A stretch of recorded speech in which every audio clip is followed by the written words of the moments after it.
Hey guys, so I've been seeing a lot of people purchase RSs new to them because you can't buy any more new. They're all going to be used.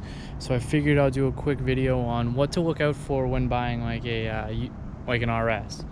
I'll try to go over some of the common problems, where to look, what to look for, and I mean, if you're considering it, I say do it.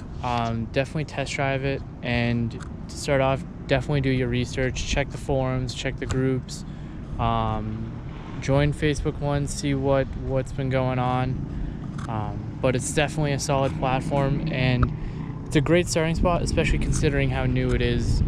But the first one is the head gasket.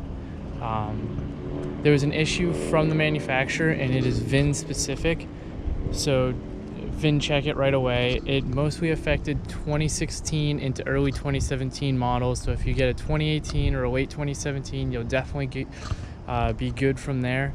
But still, check it.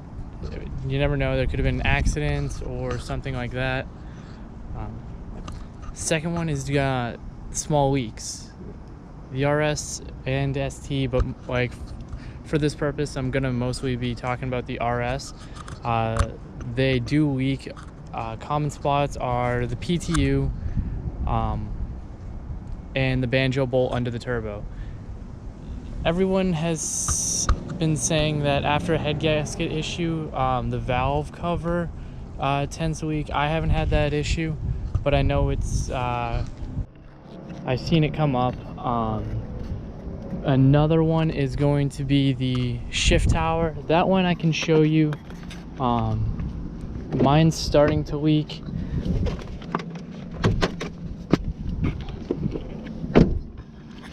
The other two, the banjo bolt and the PTUs, are going to be a little the PTU and the banjo bolt are going to be a little harder to show you in the video, but to check the shift tower, you'd remove your air box, and if you can see, there's a little cable down there. Let me grab my flashlight, kind of help. Right where the shift cable connects to the transmission, there's a little arm there that comes up, and it leaks there. And I mean, it's only 4 bolts. It's super easy to do. It's just a little time consuming. But that's one you make sure you have all the right stuff before you get into it, and give it time to cure.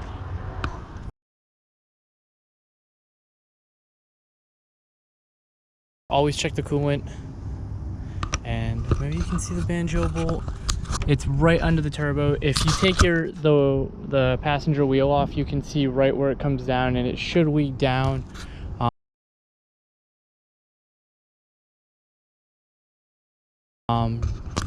Pretty easy to spot. The PTU is gonna be along. I won't be able to get to it from up top. The PTU is basically alongside the transmission. You can't see it, but it's right there is the transmission, and the PTU is on the other side. The two axles, like half shafts or whatever, connect in, and it either leaks from one or the other sides. I've never really seen it leak out the back, like the drive shaft part of it, but just something to look out for.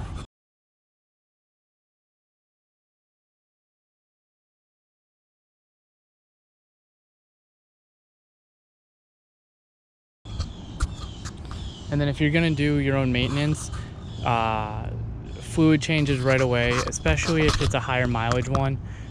Ford recommends transmissions every 60,000 miles, PTU 80,000 miles, and their rear drive unit says has its own message, but I would go ahead and change that. You don't know the history of the previous owner, how they drove it, what they did. It's just always a good thing.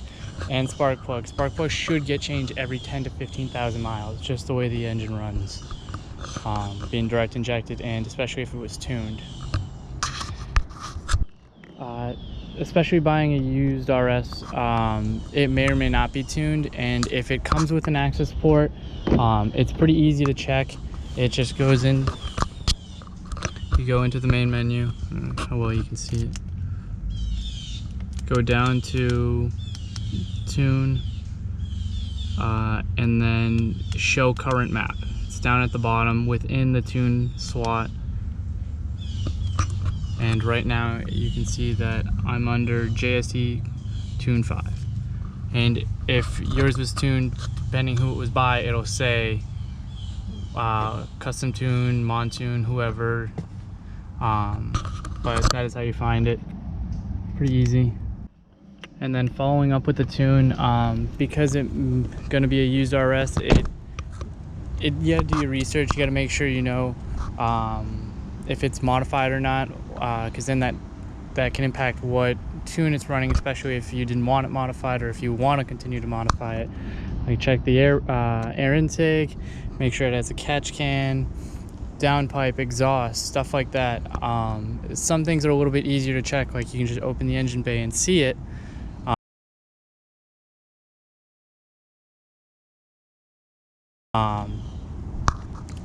Some other ones are a little more involving, like trying to check if it's a OEM downpipe or not, or who the downpipe is by. But it's easier to get under the car, lift it up, take a look at what you're going to replace before you go ahead and buy the part and then realize, oh, it already has it. I know a couple people have done that with like the recirc valve and the suppression chamber.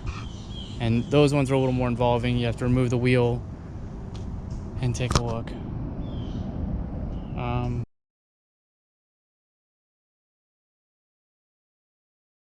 But yeah, I mean, they're pretty straightforward.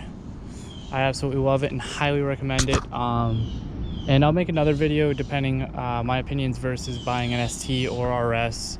I know one of those major ones is going to be coming down to like budget, but you can go from there. Another thing I want to mention for the RS is they only came in pretty much 2 packages, the RS1 and the RS2.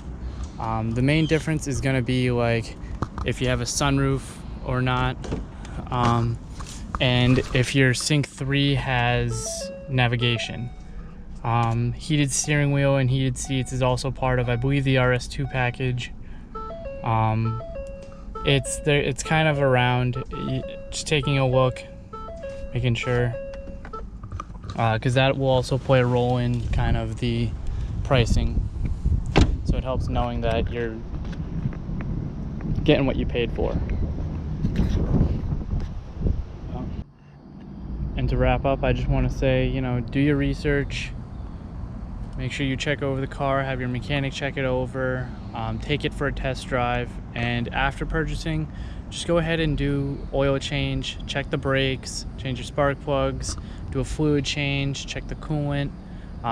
That's basics of buying any used car, whether it's off a lot or a private sale. It's just things you should do when buying a used car. But hope you enjoyed, hope this helps. I say +1 for the RS.